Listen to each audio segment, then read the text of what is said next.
first, I'm going to put tomato sauce.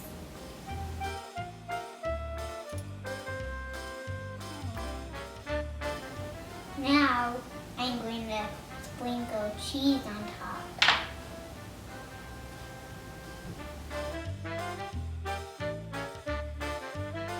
Now, I'm going to put other cheese on there.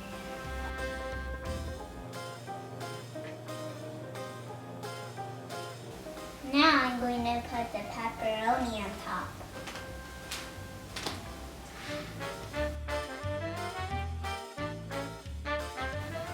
I made circle pizzas, and when we eat circle pizzas, I share it with both of my sisters.